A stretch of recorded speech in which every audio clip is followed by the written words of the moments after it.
I've been discussing so-called conspiracies for over a decade. It started when I was 18 years old and I was bedridden with an autoimmune disease.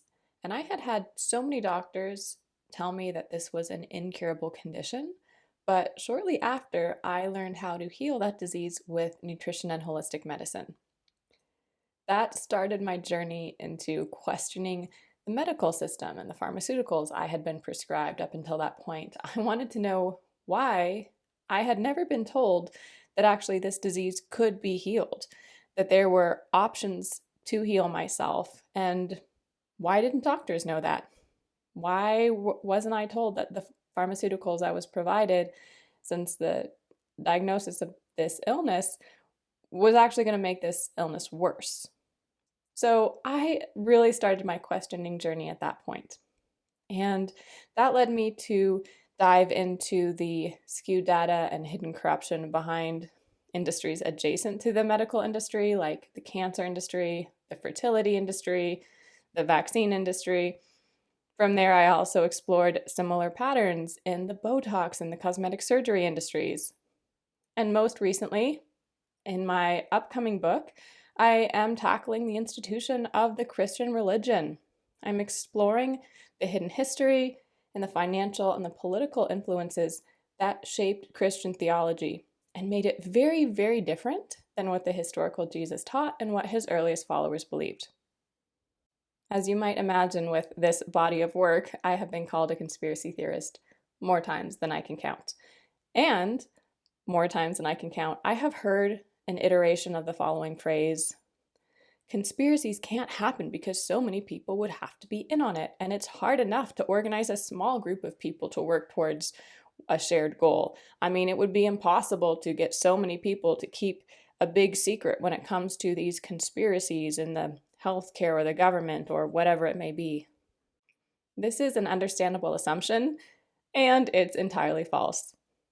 Conspiracies happen not because so many people are in on it, but because so few people are in on it. And because so many good people are secretly driven by fear, trauma, ego, and greed. If you're someone who is questioning questionable events in our world, like, say, the moon landing, or Michelle Obama's real gender, or the mainstream COVID narrative, or, whatever it may be, this is going to be an illuminating episode for you. Now, you might conversely be someone who thinks that people like me, people who believe conspiracy theories, are, let's say, somewhat mentally unhinged or really traumatized. And so we have some lapse in our mental acuity that makes us vulnerable to believing such crazy things. Well, if that's the case, you might also find this episode illuminating. I mean, at the very least, you might be entertained. And like I always say, I am delighted to be of use to a person's entertainment. And it might give you some food for thought to see things in a new light. Welcome to the Truth Activist Podcast. This is where we dive into hidden history, secret agendas, and global awakening. And though we discuss some heavy topics, the focus always remains on empowerment and healing. Because with enough truth, we can heal everything. As a quick heads up for those who may be in a vulnerable place in their healing, in this podcast episode, I do discuss the theme of sexual abuse. My definition of a conspiracy for the purposes of this episode, it's any situation where there is an intention that is being brought about by people who are unaware of that intention. So people are unconsciously furthering a certain goal, but they don't know what that goal is. Now, I've had two personal experiences in my life that showed me on a small level how a conspiracy might work within a larger organization, within the US government, even within perhaps global organizations. So I have developed a working hypothesis based on my observations and my personal experience. This working hypothesis might change. I might have different experiences or gain new information, but I have found this a useful framework to understand how information could be hidden on such a large level by a relatively small number of people. So first, let me tell you a story of my experience whistleblowing the systemic abuse at the nutrition school I attended. You will be familiar with this story if you have read my spiritual memoir / whistleblower expose called The Scorpion and the Lion. To summarize, when I was 21 years old, I was groomed and sexually abused for 3 years by my primary healthcare practitioner, who was 60 years old, and who was also a lead instructor at the nutrition school where I trained, which was the Nutritional Therapy Association. For a period of 3 years, I experienced the darkest forms of psychic, spiritual, sexual, financial, emotional abuse. And it was like living through hell as I look back on that experience. And it was so profoundly valuable to my soul and my understanding of how mind control and brainwashing works. I was taken through the standard psychopathic abuser playbook, isolated from friends and family, poisoned, sick, made sick, had my food controlled, my mind controlled on so many levels. And this man utilized things like hypnosis and black magic and psychic tools that I have come to believe are actually used by forces at the helm of global control operations, we could say. And I got an up close personal experience with how these are used on a smaller scale. Again, like profoundly valuable to see and experience this, and to have the experience that I did of breaking free from that, the many levels of mind control there. And when I did, it was catalyzed in large part, quite suddenly, 3 years into this situation, I learned that I was one in a very long series of this man's young clients and students who he had groomed and sexually abused or forcibly raped. And as I dug really deep into researching and discovering the skeletons in his closet, which were far more and far darker than I could have imagined, what I also uncovered was some, we'll call them for the purposes of this podcast, quote, allegations of sexual abuse and harassment against the founder of this nutrition school, Gray Graham.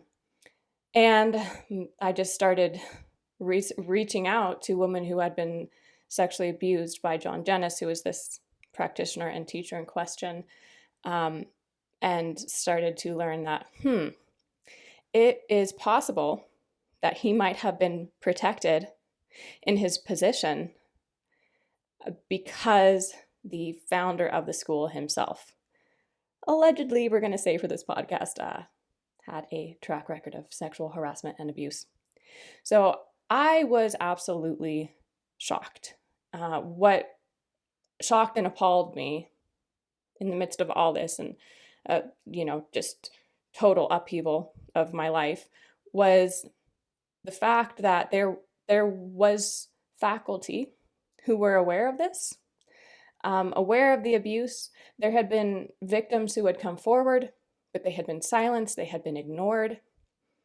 And I started asking, how can this be? How can it be that these two men, for so long, had access to this vulnerable community of women and had been abusing women for so long?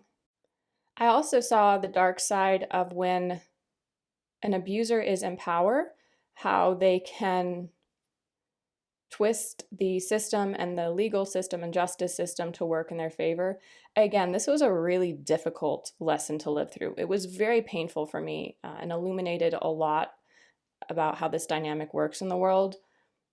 Now, I don't say this to instill hopelessness or despair in people. In my book, I show that even if aspects of the justice system are broken, love is actually more powerful than justice. Love and awakening is.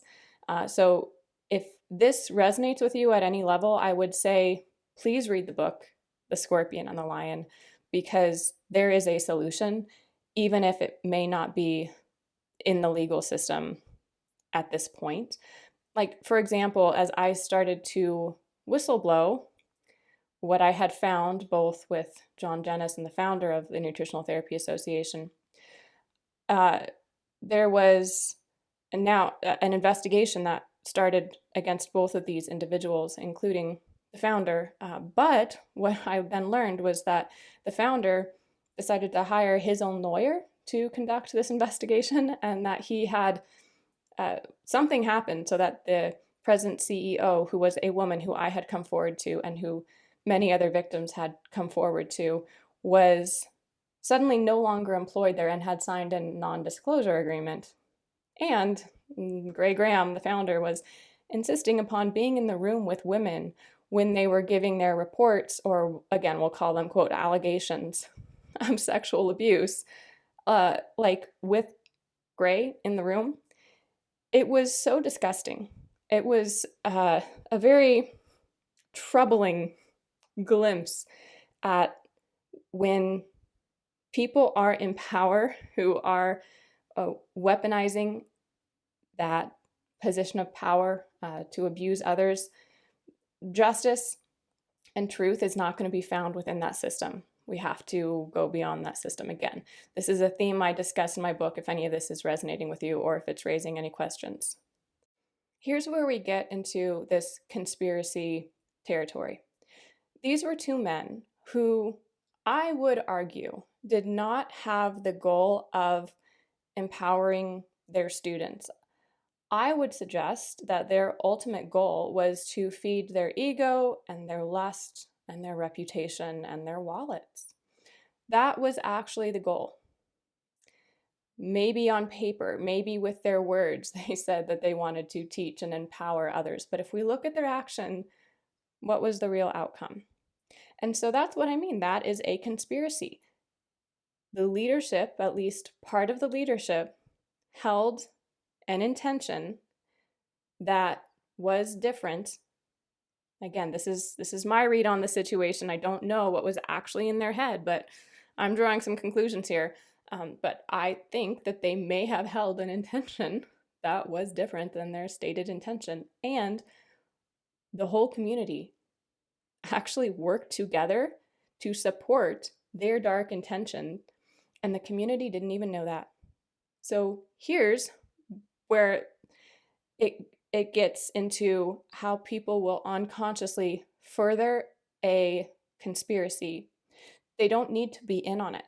All they need to do is make choices based on what they would call valid fear, or their trauma, or their own sense of security. Okay? Now, in this particular situation, what did that look like? It looked like so many of my community members, my colleagues and faculty at NTA, the Nutritional Therapy Association, turning against me and protecting and supporting the men in question. And so they would do that in legal situations, support the men, and try to discredit the victims. And then there was a very cruel and vitriolic smear campaign initiated against me and some of the other victims online. And it was so shocking to me. I took this very personally at the time. As you might imagine, it was a very personally painful experience for me. But now I have some distance from it, and I can see from a level of just the human psychology in it. So these were people who would describe themselves as feminists, for example, and they ended up supporting a rapist in legal situations and online while trying to discredit his victims. Similarly, there were men who would have described themselves as good Christian fathers who did the same, who positioned themselves to protect the reputation and remain adjacent to a sex predator and try to ruin the reputation and the financial well-being of his victims.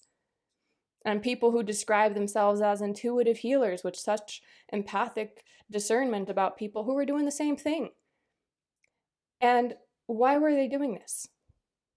Well, I got insight from that from a lot of online comments and uh, things that were shared with me. And one one piece of feedback, quote feedback, that I got at the time was, Lauren, you should just shut up about this. Like, you're going to hurt all of us. You're going to hurt the reputation of NTA. You're going to hurt our careers by speaking about what's happening here.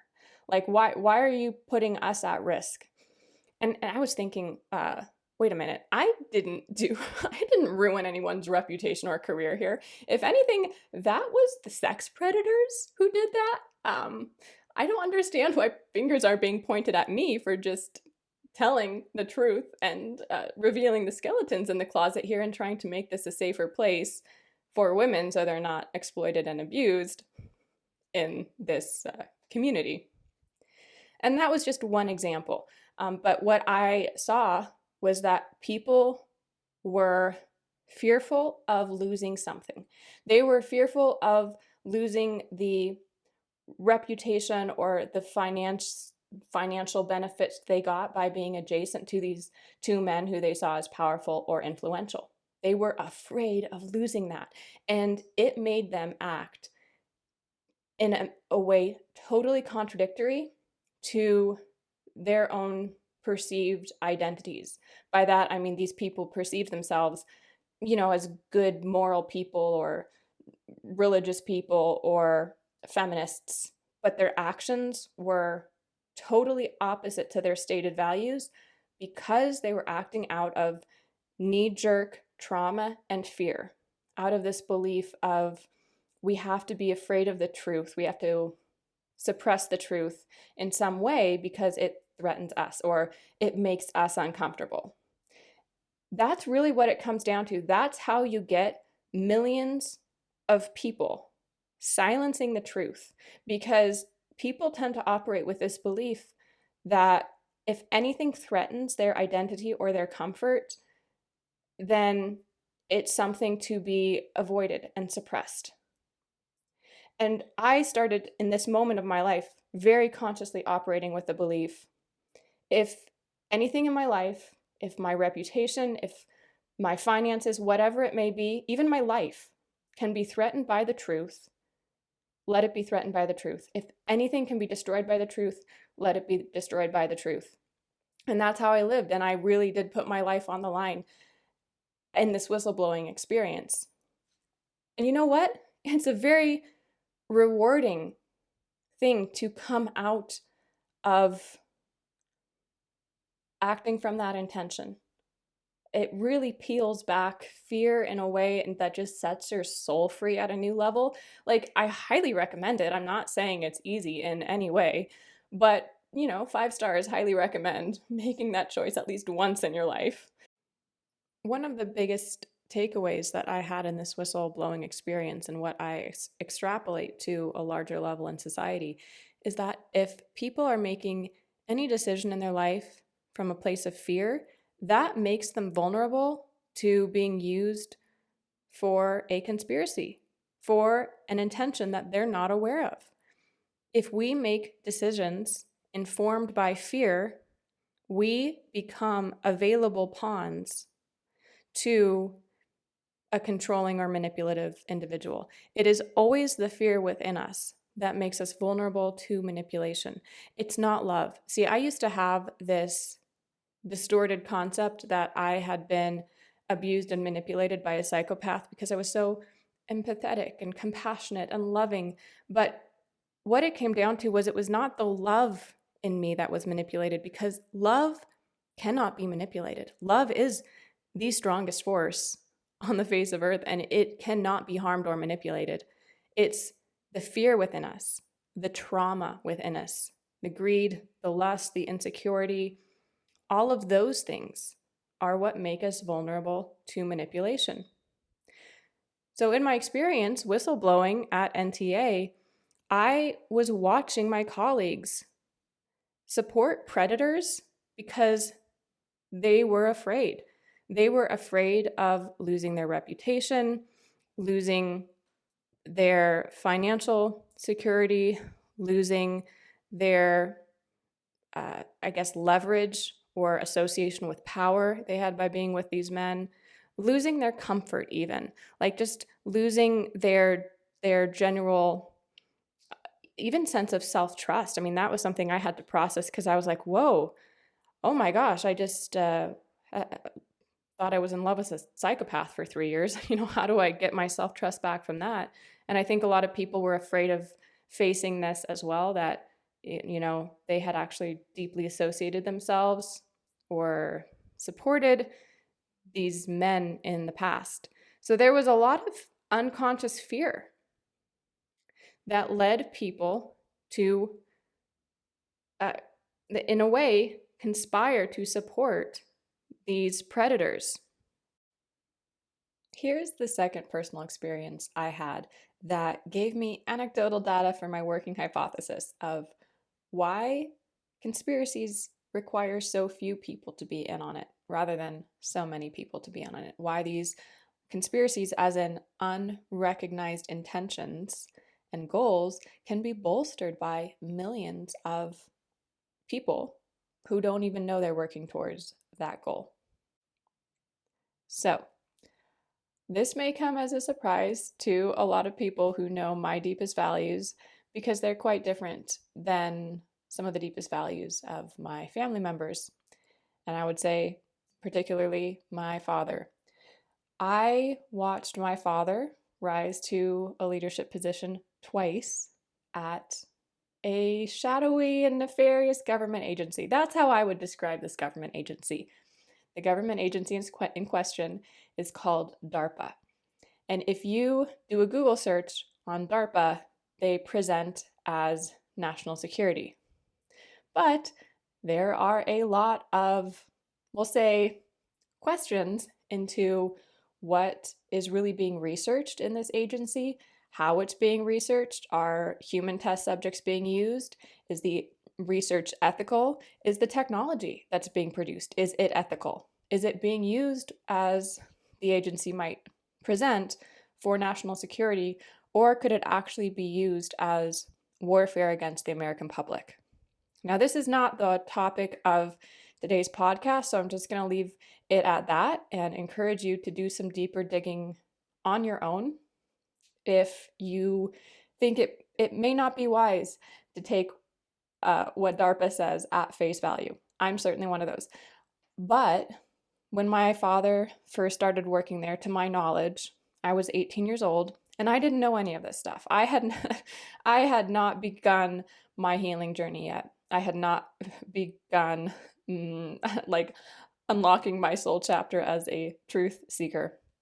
So at 18 years old, I was living in the Seattle area with my family, and my parents tell me that we're going to move across the country from Washington State to Washington, D.C., where my dad has taken a 4-year job at DARPA. And I didn't know much. I knew that my dad couldn't tell us much about his job there, that it was dealing with some secret research and secret technology. And we end up moving for a handful of years right outside of Washington, D.C. At this point, I really had no clue the level of dysfunction, emotional abuse, and manipulation that was present in my immediate family. And some of you know I have talked about this here and there. For the last few years, I have been totally no contact with my immediate family. That was one of the most difficult and most empowering choices that I've made in my life. And it was a choice that I had to make for my emotional, mental, and physical well-being. I can say that while I don't like my father as a person, I don't respect most of the decisions that I've seen him make in his life or how he makes those decisions, I can respect that he's on his own path as a soul, gathering lessons, especially lessons in consequences of one's actions in this lifetime, in this iteration of his soul's journey. And I can love him unconditionally. The fact that I am now no contact with my immediate family, some people don't understand that that can coexist with me also loving my family members more deeply than I ever have, because at the same time, I love myself more deeply than I ever have. And part of that love for myself meant taking myself out of relationships and environments where there was emotional abuse and addiction and pain, and just deciding I get to exist only in healthy relationships in a healthy environment. So, with all that said, I was in contact with my family, in fact, living with my family for part of the time that my dad first started to work for DARPA. And then, to my knowledge, after I went no contact with my family a few years ago, he took another leadership position there. And now, to the best of my understanding, he worked for a software company developing deepfake AI technology in part of this interim period between his two jobs at DARPA. And I think that this actually might be more standard in this industry, where people get an into an agency, then they work in the private sector for a little bit and create technology that can then be licensed out to the Department of Defense or Department of War. So, to my research abilities, to the best of my understanding, this deepfake AI technology that was produced at a company he was working for in this interim period, that seems to be licensed out to the Department of Defense. I find this all very sketchy. And it really is, there's so much I don't know here, but what I do know and what I have questions about, it is, like I mentioned, antithetical to my deepest values. And I have sat with this in deep prayer and meditation and come to the conclusion that my soul signed up to correct some generational karma that my family and my family name has in America. And it's my honor to do so. It is my honor to shine a light where there may have been unconscious or egotistical or fear-based decisions made by other people in my family, in a way that I don't know, but maybe contributed to harm towards the American public. Yeah, I'm here to break that cycle in a powerful way and bring more healing. Because if I'm looking at my pattern in my family, in other areas too, that just seems to be it. Like the gods were like, let's just send Lauren into this family because they need cleanup. Maybe you can laugh along with me, because I'm sure some of you can resonate with this. Like, I was born into a family of adolescent souls. I don't mean that as a criticism. I mean that as in, souls go through phases of spiritual development, just like a human body goes through phases of physical development, and no phase is bad. It's not worse to be in a child's body than it is to be in an adult's body. You have to go through the phases to grow.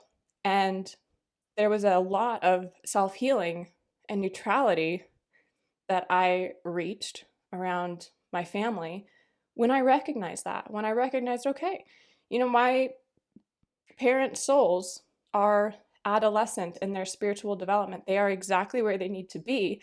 And I'm the adult here. So I'm going to be on some cleanup duty for generational curses. Okay, not a problem, because I'm an adult and I can fix things that, teenagers might not have the ability or the responsibility to attend to, right? And yeah, and I can say it's my honor to do that. It really is.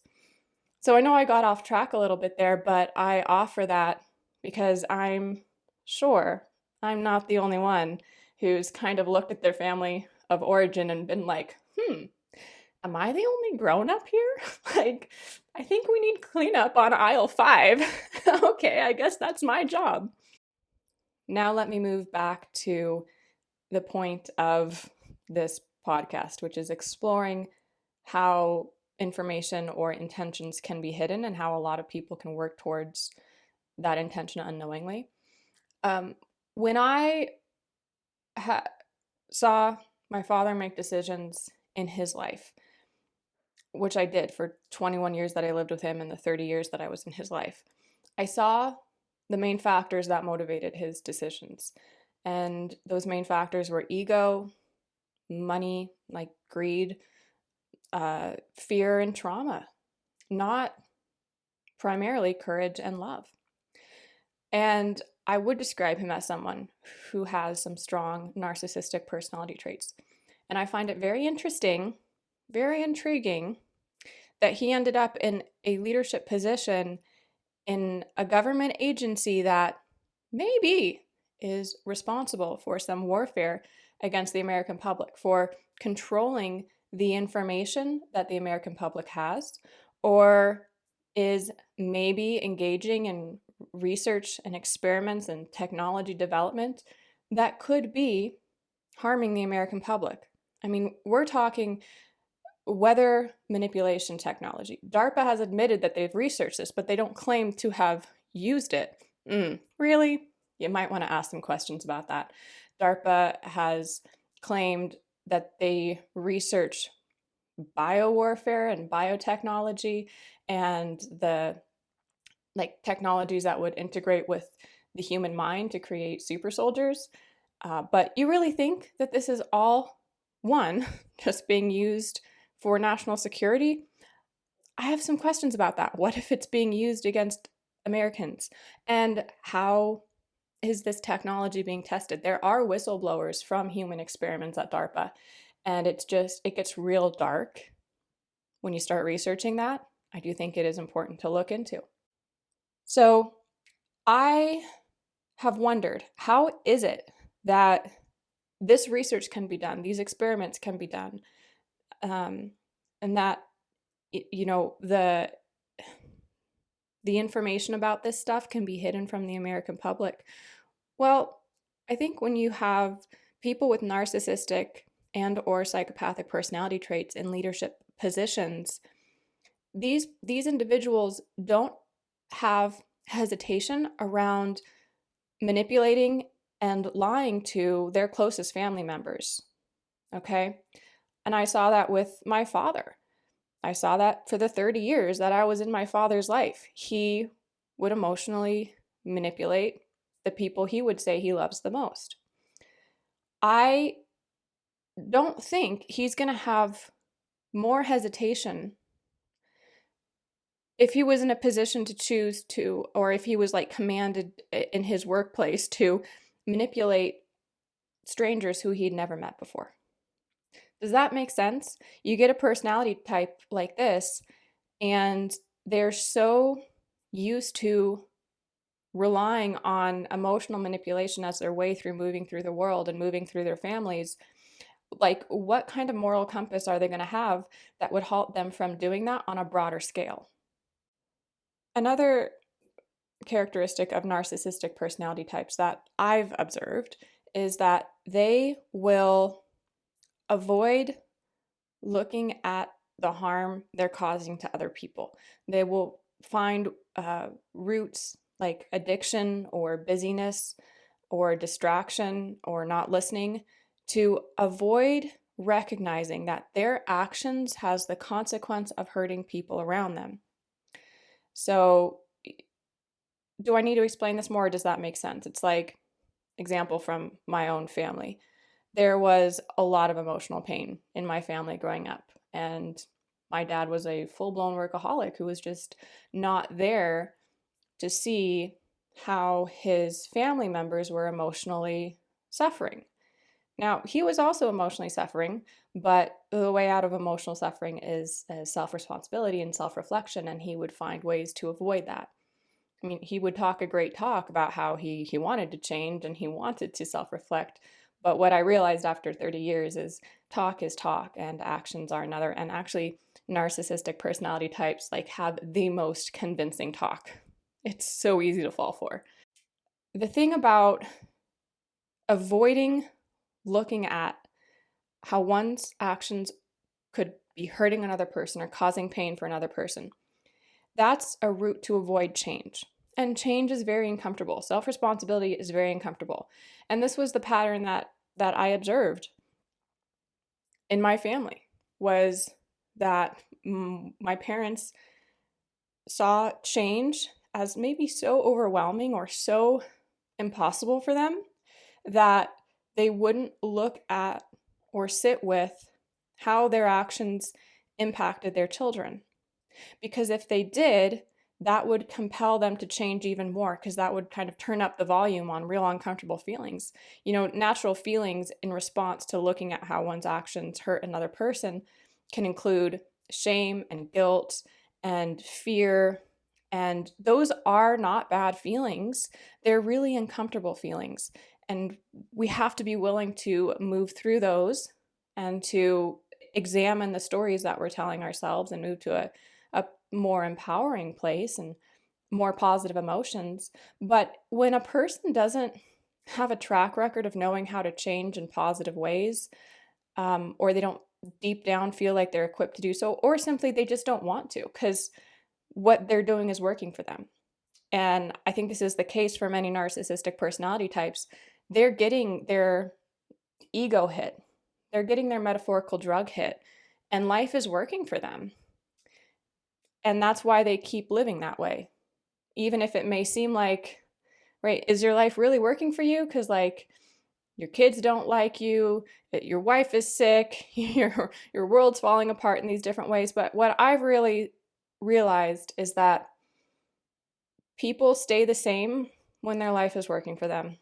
And they change when it's not working for them. And we get to decide when it's working or when it's not working. But this is a dynamic that I have observed. When people don't want to change, they will not look at how their actions are impacting those around them. And why don't those people want to change? Perhaps because they're getting what they want and what their ego needs.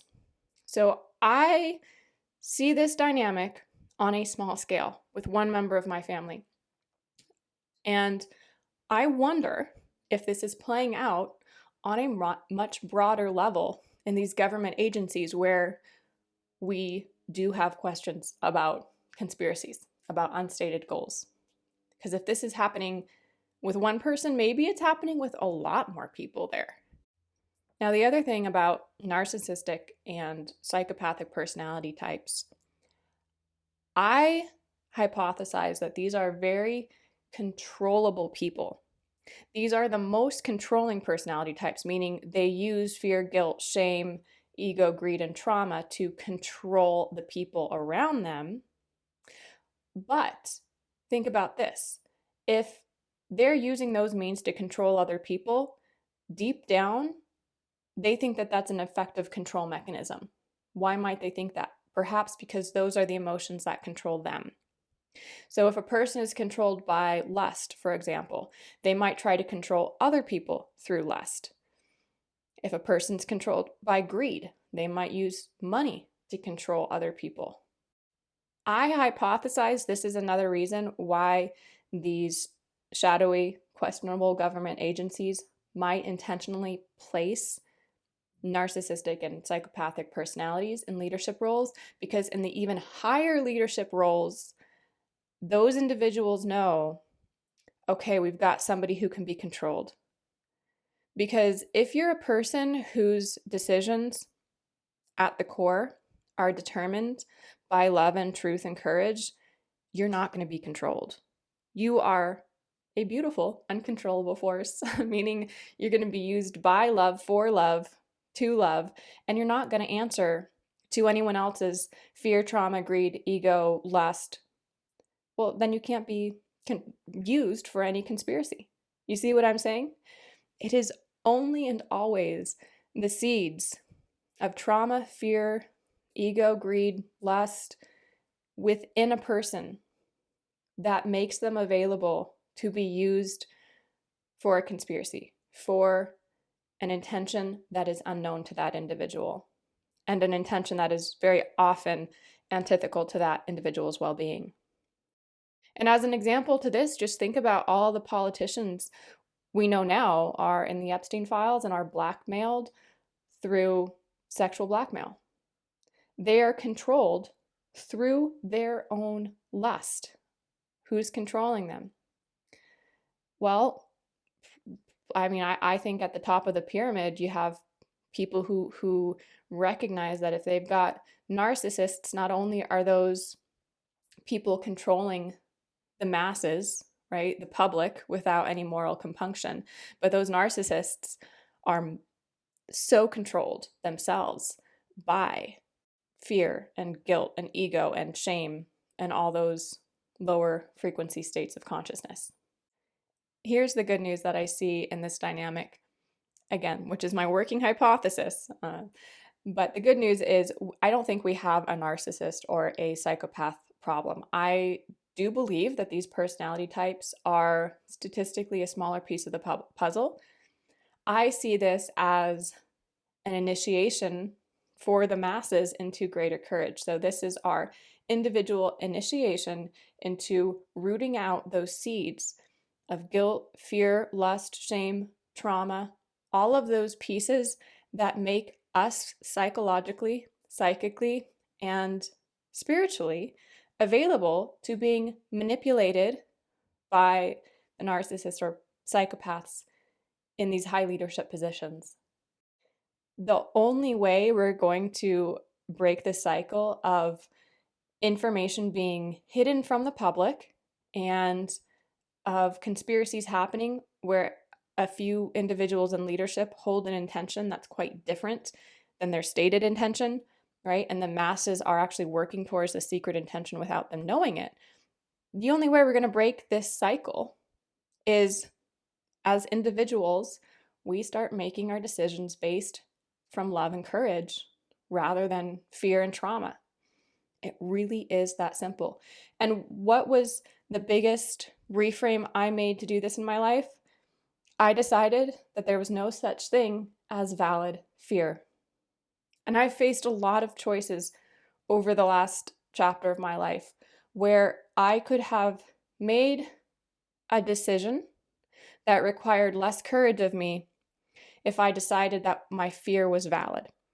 For example, I could have decided, well, I need somebody to publish my book, so I should just not talk about controversial things online to a certain degree so that mainstream publishers will find me palatable to work with. Because it's a valid fear, the point in time when I was really making this decision was when I didn't know if my book contract was going to be canceled for what I was writing about COVID. A long story short, my publishers were like, hey, Lauren, we want you to delete some of your information online and just stop talking about the scientific data you're sharing around why mainstream COVID measures are ineffective. Please just shut up about all that because you're going to put your future book sales at risk.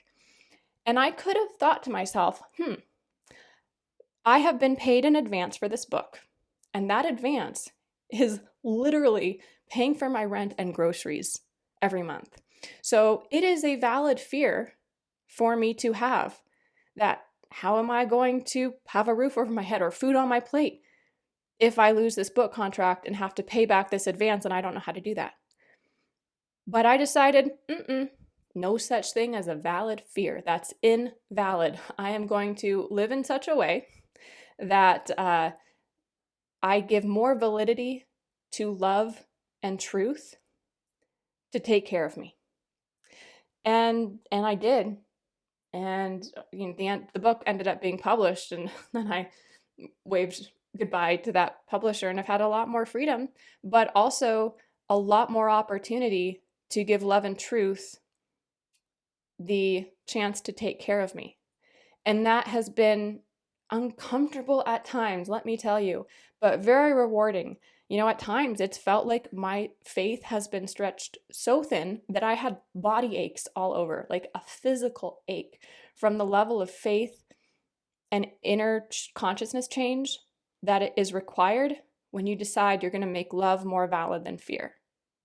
But that's what it boils down to. In these small decisions in our lives that we don't think has anything to do with the conspiracies out there, it always does. Everything comes down to our smallest individual decisions and whether those choices are informed by love or fear, whether we give more validity to courage or to fear.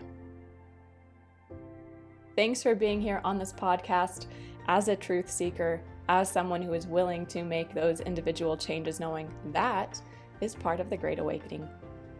Please subscribe and drop a review for this podcast if you enjoyed the episode, and stay tuned for another Truth Activist episode next week.